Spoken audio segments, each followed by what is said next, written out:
Meu nome é Carmen Reichel, sou aluna do professor Joaquim Monteiro e hoje vamos conversar um pouquinho com ele. Queria que ele se apresentasse primeiro para nós. Joaquim Monteiro, que é graduado em psicologia e fez tanto o mestrado quanto o doutorado numa universidade asiática. Fala para nós um pouquinho, Joaquim, sobre a tua trajetória, sobre o teu caminho, sobre teu percorrer, né, dentro da Ásia, do budismo e de toda essa filosofia. Por favor, Joaquim. É um percurso bastante longo, sem dúvida alguma. Mas nesse início da nossa interlocução, vou me restringir ao essencial.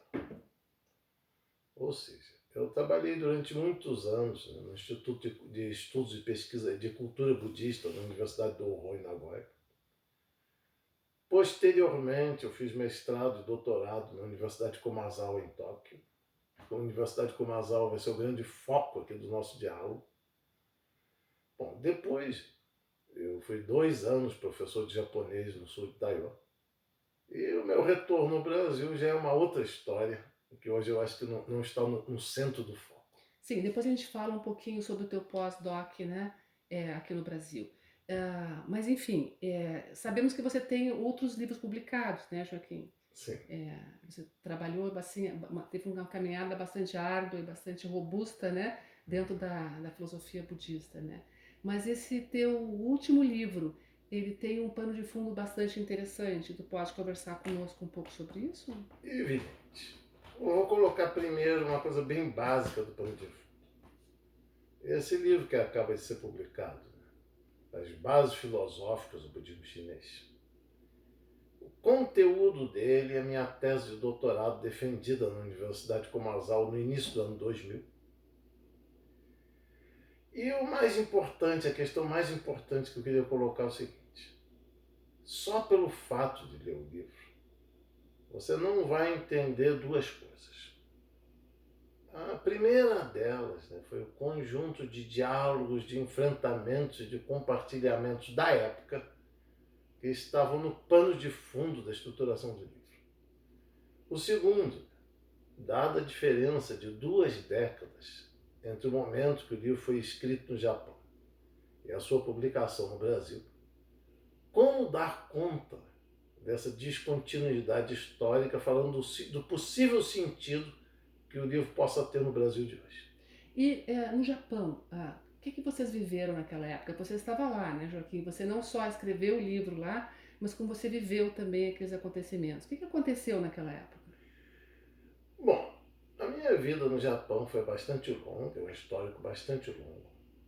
Mas eu vou me restringir aqui a um período que talvez tenha sido o período mais importante, que foi o período que inicia vagamente entre 1989 e 1990 e que culmina com a redação dessa tese em 1999 e a sua aprovação no ano 2000. O primeiro ponto, eu acho que qualquer pessoa que tem um mínimo de consciência histórica deve saber disso.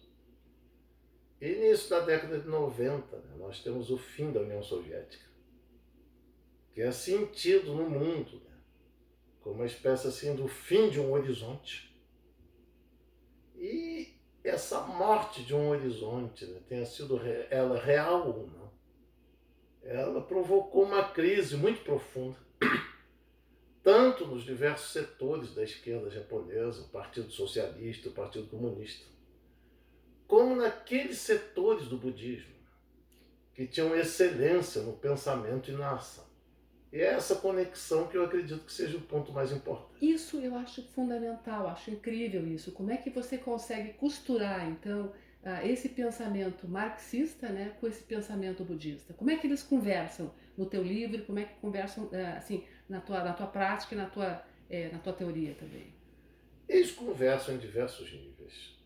Eu acho que eu não vou poder dar uma resposta satisfatória sem apresentar uma das coisas que eu digo na apresentação do livro. Quer dizer, que é muito difícil entender o sentido desse livro. Ou seja, você não vai entender o conjunto de diálogos e de compartilhamentos que estão no pano de fundo do livro pela sua pura e simples leitura. Que a gente pode dizer o seguinte: final da União Soviética, né, e o entre aspas, né, a duvidosa vitória do neoliberalismo, do neoconservadorismo, ela suscitou uma crise de tremenda dimensão, tanto no pensamento da esquerda, em geral, marxista ou não, quanto naquele pensamento budista, que mantém um vínculo com a história, com a sociedade. E aí eu diria, né, contrariamente ao que aparece, né, em grande parte dos relatos no Ocidente, né, que, direta ou indiretamente, o famoso budismo crítico da Universidade de Kumazawa, né, ele foi uma expressão de uma resistência intelectual ao neoliberalismo e ao neoconservadorismo. Então a gente entra no budismo com uma ação política também. Sim. Isso me parece bem interessante, porque assim, para leigos como eu, o budismo passa a ter uma outra vertente, um outro entendimento. Não é só a meditação, o budismo também é ação. Não é apenas a questão da ação. Vamos entrar um pouco mais a fundo em toda a questão. É impossível pensar o budismo do pós-guerra japonês, que é uma coisa muito engraçada. A gente fala budismo, budismo, budismo, como se fosse uma coisa ahistórica, se não existisse determinações históricas na maneira como o budismo é pensado em cada momento. E eu diria o seguinte: quem conhece minimamente o histórico do pós-guerra japonês sabe perfeitamente que a grande questão do pós-guerra, a questão constitutiva do pós-guerra japonês, é o problema da responsabilidade de guerra, sabe? Da responsabilidade de guerra do Estado japonês em relação às guerras imperialistas e genocidas que ele efetuou durante boa parte do século XX. E isso, pós-guerra, ao mesmo tempo que ia se tornar, quer dizer, um dos temas preferenciais do pensamento de esquerda, ele praticamente estruturou o horizonte da interrogação do pensamento budista no pós-guerra. Isso, evidentemente, se torna uma interrogação infinitamente mais severa a partir dos anos 90, né? Quando se pressupõe, entre aspas, a vitória do neoliberalismo e do neoconservadorismo. Excelente. Como é que a gente pode pensar, então, esse teu livro hoje aqui no Brasil, Joaquim? Esse livro, eu acredito, tem 3 fatores que precisam ser pensados. O primeiro e o mais imediato, evidentemente, é o conteúdo. Embora seja uma obra acadêmica, eu não acredito que ele seja ininteligível para pessoas sem formação acadêmica ou pessoas que não estejam centradas no universo acadêmico. Eu acredito que ele seja perfeitamente inteligível, mas o primeiro passo é pelo menos uma tentativa de leitura, uma tentativa de compreensão das suas temáticas básicas. Mas tem 2 outras coisas que não podem ser deixadas de lado, que precisam ser levadas em consideração. A primeira delas, eu já me referi, que existe no pano de fundo do livro todo um conjunto de diálogos e de compartilhamentos que se dão na década de 90 até o seu final, e que partem desse horizonte histórico da crise das esquerdas mundiais, mas no caso concretamente da crise do pensamento budista, do pensamento político japonês. Segundo ponto, né? Aí é que é a grande questão, né? Eu só pude me referir de uma forma bastante precária na apresentação do livro. Vamos pensar o seguinte: nessa década de 90, entre 1990 e mais ou menos o ano 2000, existe todo aquele cenário, né? Qualquer pessoa que tem um mínimo de consciência histórica se lembra. Ou seja, o final da União Soviética, entre aspas, a morte do comunismo, e a morte do comunismo na década de 90, né, tem uma magnitude tão grande ou maior do que a morte de Deus na sociedade europeia no final do século XIX. É a morte de um horizonte. Então, existe a maneira como isso foi pensado, né, como isso foi debatido, vivido e confrontado durante essa década que é decisiva no pensamento japonês, incluindo o pensamento budista. E existe, 20 anos depois, quando essa obra é publicada no Brasil, nós estamos confrontando uma outra crise. Ou seja, uma crise que é mais antiga, mas que aqui no Brasil começa a tomar forma a partir de 2016. Eu acredito que todo mundo deve entender do que eu estou falando. Uhum, certo que sim. E que será só no diálogo entre essas duas crises que a obra poderá fazer algum sentido no Brasil contemporâneo.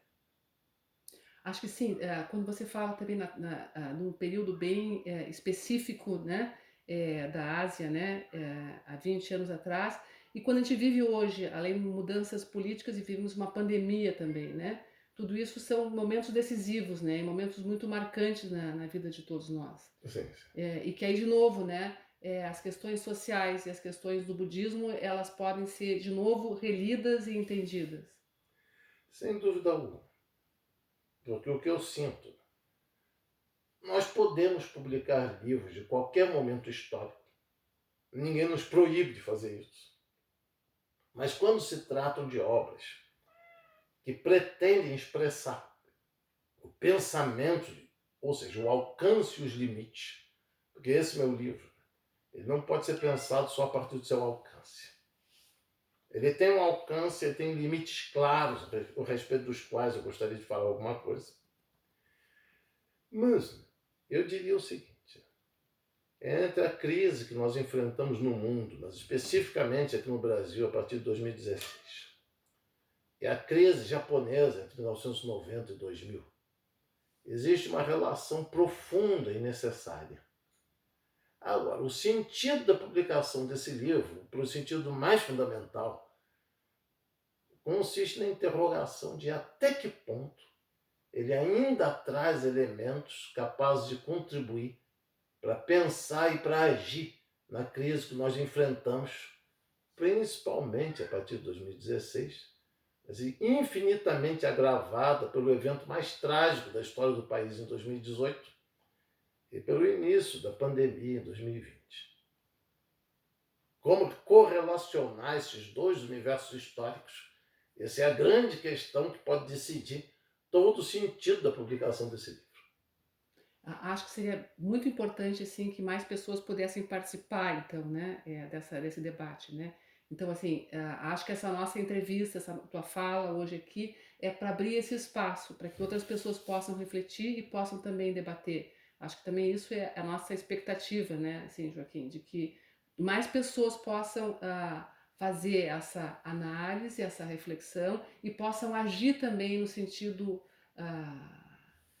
de ter um movimento mais consistente a nível de sociedade. Não sei. Não, o que eu penso é o seguinte: evidentemente, o sentido do budismo no Japão e no Brasil são coisas diferentes.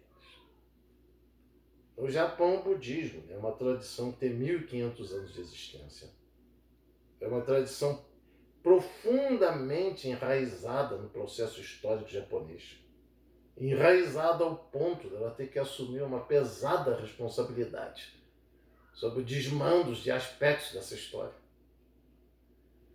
No Brasil, o budismo, eu digo sempre de brincadeira, ele é uma jovem criança de 100 anos de idade. Em termos de budismo, 100 anos é quase uma infância, quase o início de infância.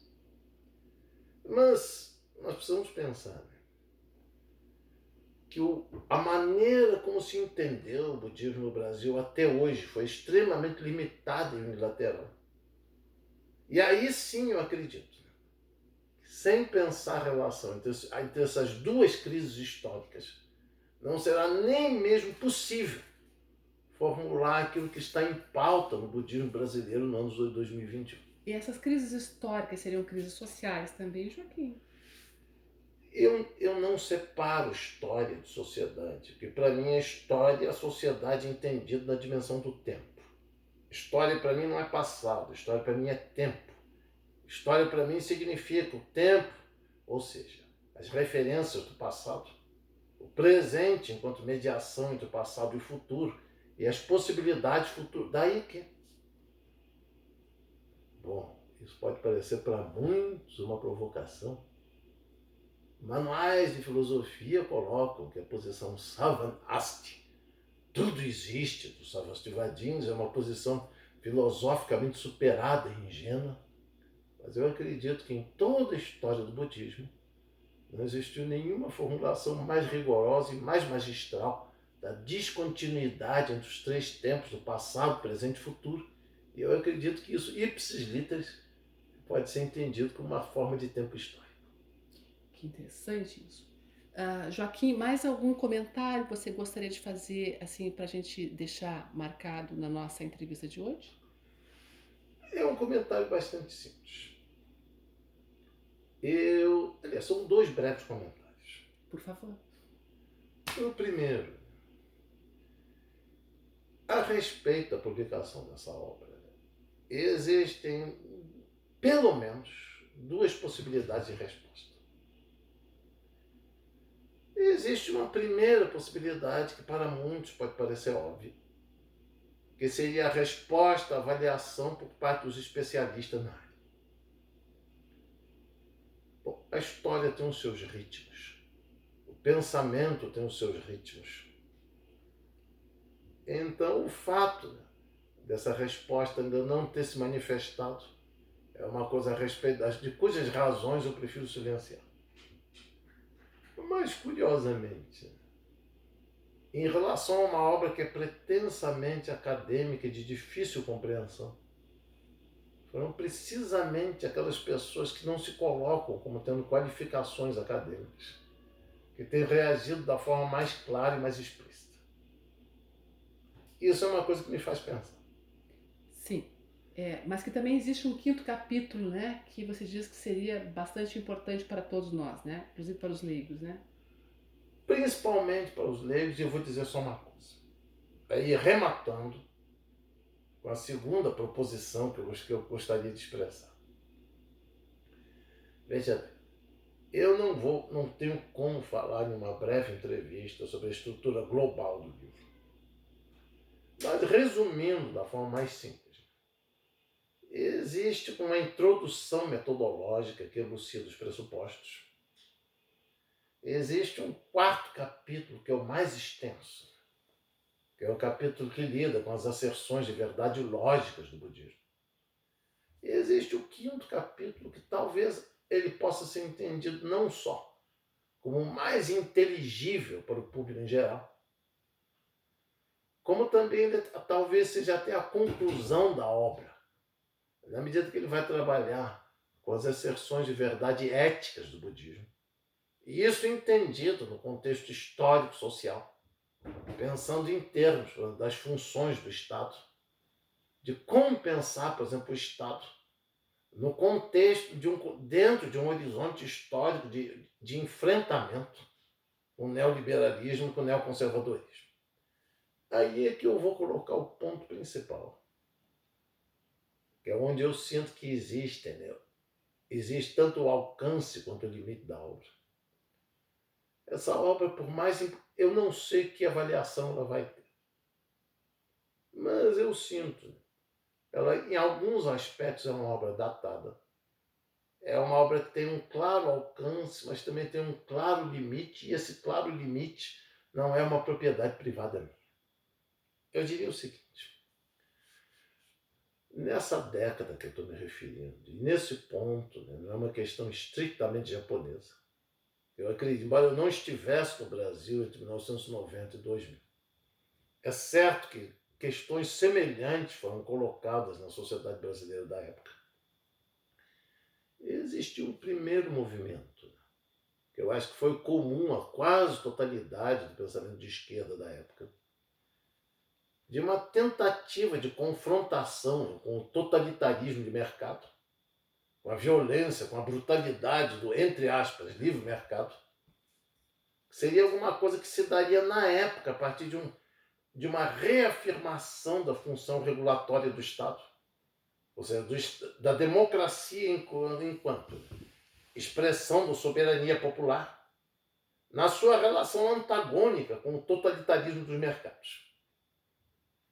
Bom, esse é um tema que é evidente que o quinto capítulo vai utilizar as fontes budistas, a concepção do Estado, da sociedade, como aparece nos sutras budistas mais antigos, Ele vai tratar do capítulo sobre os 3 karmas no Satyasiddhi Shastra, que aparece nesse capítulo traduzido assim quase que na íntegra. Mas a grande limitação aí, eu não acredito que eu tenha cometido um equívoco em colocar o problema da formação do Estado enquanto expressão ambígua, extremamente ambígua da soberania popular, pelo menos no enfrentamento com um totalitarismo, diria mesmo com um fascismo de mercado, que esvazia completamente a dimensão da política, que praticamente resume tudo à repressão, àqueles que se opõem à brutalidade institucional do capital. Mas, ao mesmo tempo, existem limites aí. Quer dizer, ou seja, essa questão do Estado, ela foi colocada com alguma precisão na época, e eu não fui o único a colocar. Mas eu acredito que nós já estamos em um momento histórico em que essa reflexão sobre o Estado precisa apresentar novas dimensões e que possivelmente uma resposta mais conclusiva ou mais radical à crise que nós enfrentamos no momento não poderá se dar, pelo menos exclusivamente, a partir da reafirmação da dimensão do Estado. Bom, alguns talvez não gostem muito da minha formulação, mas fazendo um breve esboço daquilo que tem se tornado importante para mim nos últimos momentos e mesmo nos últimos meses, eu acho que, em contraposição às ilusões de um neodesenvolvimentismo brasileiro, eu acho que o neodesenvolvimentismo ele não vai ter condições de confrontar a crise radical que nós vivemos no momento. Eu acho que está na hora de pensar nas dimensões, certamente, da gênese das funções do Estado, mas também da sua possível extinção, mas de uma extinção que se dê na direção oposta à extinção do Estado, que pretensamente o neoliberalismo... Aqui não foi o Estado que caiu, aqui foi a minha gata que derrubou alguma coisa. Mas ela está prenunciando alguma coisa. A gata tem uma sensibilidade muito aguçada a respeito de determinadas questões. Então, nós precisamos pensar contra as ilusões do neodesenvolvimentismo. O que é o Estado enquanto comunidade política? Quais são as suas limitações, inclusive as limitações das ditas instituições? E de que forma é possível pensar a política abarcando o Estado, mas para além dele? E essa é a grande ressalva que eu faço a respeito das limitações do livro. Mas só mais uma questão. Conta para nós quem foi a tua banca, né? Porque eu acho que quando você contar para nós quem foi a tua banca, eu acho que a gente vai ter uma ideia clara de que livro é esse, né? Que esse livro está centrado em que autores e em quais referências teóricas? Por favor, Joaquim. Bom, é uma pena que o assim chamado budismo crítico, que foi uma corrente de pensamento do budismo japonês, especialmente influente entre 1985 e o ano 2000. Ou seja, essa tese ela é escrita e aprovada precisamente no ano que seria o ano limite da vitalidade do budismo crítico, por assim dizer.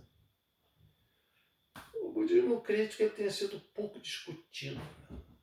Aliás, eu jamais pensaria o Brasil como Ocidente. O Brasil é um país que precisa ter um projeto de formação de Estado pluriétnico. Qualquer alinhamento do Brasil com o Ocidente é um erro.